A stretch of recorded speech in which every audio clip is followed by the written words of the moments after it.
Joining me next, Raghav Chadha, Rajya Sabha MP, Aam Aadmi Party. Raghav Chadha, my first question to you, which I would ask, and I have asked your other India Alliance members. The country is in crisis on multiple levels, multiple states. There's a no-confidence motion against the government as well. Why shouldn't you and your alliance, as well as the government, be held accountable for holding the parliament to ransom and the citizens? They are owed a debate in business in parliament. Well, first of all, the opposition is not holding the parliament to ransom or the government to ransom. It is quite the other way around. The opposition is wanting a debate. Members from the India bloc are submitting notices for discussion on Manipur day after day. More than 25% of the total strength of Rajya Sabha have filed notices over the last 5 working days regularly to seek a discussion on the Manipur issue, a long duration discussion, not a short duration, insignificant kind of a discussion. And unfortunately, the government has not accepted even a single notice, or not willing to give its acceptance to even a single notice. This shows that the government is running away from the debate on Manipur. As far as the other issues are concerned, well, we all know that this government doesn't care about the constitution, doesn't give two hoots about India's democracy, and is hell-bent on destabilizing every non-BJP government in this country. And the Delhi bill, the Delhi Services Bill, is just another initiative, an experiment in the same direction. I can speak about the merits and demerits of the bill, but I will only be able to speak about if I am given an opportunity to participate in Parliament.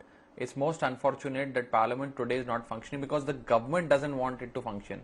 I remember, Mrs. Sushma Swaraj and Mr. Arun Jaitley, when they were leader of opposition respectively in Lok Sabha and Rajya Sabha, they used to say this, that it is the government's duty to run the Parliament. The government may have its way, but the opposition must have its say. The opposition must be permitted to speak. And today, mics are being switched off of members when they speak, including the leader of opposition. The government's political executive are not willing to accept a long duration discussion on the issue of Manipur.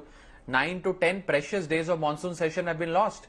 The government could have accepted for a long duration discussion, and we could have had that discussion on the first day and be done with it. All 9 days, the proper legislative business could have been transacted. But it's the government that's been running away from a discussion. Mr. Chadha, on the issue of the Delhi Ordinance Bill, the Home Minister Amit Shah tabled the bill in Lok Sabha and very clearly also stating that possibly the opposition is quoting the Supreme Court wrong, because the Supreme Court also did somewhere down the line say that the government can intervene, and the government is intervening. So it's well within its rights to do so as per the government. This is perhaps the most incorrect reading of the Supreme Court's judgment. The Supreme Court, in its judgment, I think in para 95 of the 2023 Constitution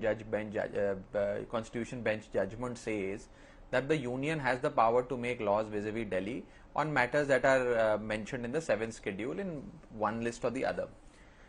But whatever laws that the centre can make have to be within the 4 corners of the Constitution. The centre cannot come out with an ordinance or bring about a bill and convert it into a legislation that is violative of the Constitution. The Constitution gives you a broad scheme of things. Laws are made in this country to either supplement what the articles of the Constitution hold, or give effect to the articles of the Constitution. You cannot enact a law which is over and above what the Constitution, which is our holy book in terms as far as our governance and democracy is concerned, exceeds. For example, this law is taking away a very critical subject of administration from the elected government of Delhi, that is the services. By virtue of this enactment, services will be snatched away from the elected government and given to the Lieutenant Governor of the central government.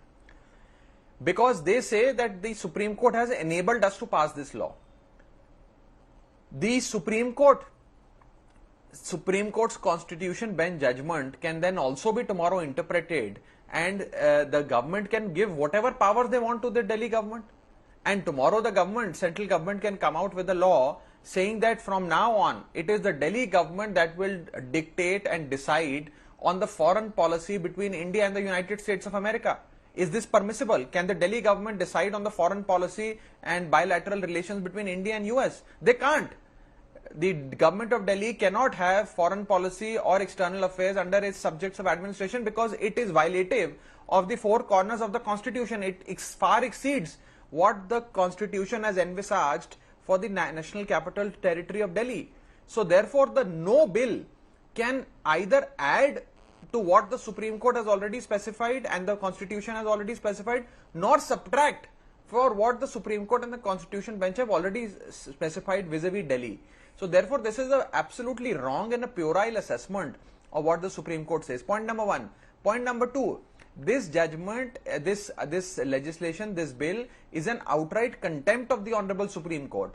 You have reversed the judgment of the Supreme Court within 7 days of its pronouncement without changing the very basis of the Supreme Court judgment. You cannot just reverse it by bringing a bill or an ordinance. You have to change the very basis on which the Supreme Court has passed the Constitution bench judgment. So therefore, in the absence of changing the basis, by bringing a law to reverse what the Supreme Court has said is not only unconstitutional, is also the highest form of contempt of the Honorable Supreme Court. And lastly, this bill absolutely erodes federalism and absolutely erodes whatever little accountability the civil servants in Delhi had towards the elected government. It has absolutely reversed any form of Westminster style government where the elected representatives hold the secretaries and the civil service servants accountable. They have reversed the whole concept. They have made a completely different form of mechanism whereby the civil servants will hold the ministers responsible for their performance. How is it possible? How will the government run like this? I think it is not worth the paper it is written on, and the Supreme Court will in no time will absolutely strike down a bill, ordinance or legislation. But Mr. Chadha, the fact that there will be different legal and political interpretations of the bill, and we'll soon find out, politically we are already seeing it, legally as well. But having said that, how are you going to maneuver what happens in Parliament when it comes to vote? The likes of YSRCP, the likes of BJD siding up with the government, supporting the government. Even your entire India alliance will not be able to save the bill or Delhi. Look, as far as YSRCP and BJD are concerned, both these political parties run administrations in two big states in this country. Both have been running state governments for a while now. And yet they have chosen to support the government, yet they have found some merit in a bill like this, which is, quite brazenly snatching away powers from an elected state government. Is quite frankly, very surprising. It's an unpleasant surprise for all of us.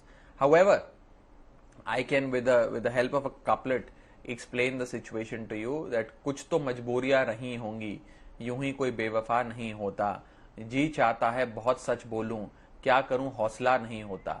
They must have been subject to some compulsion, some majburiyan. As a result, they have chosen to support the government. I am pretty sure this is not out of choice, but more out of compulsion for the problems that they face.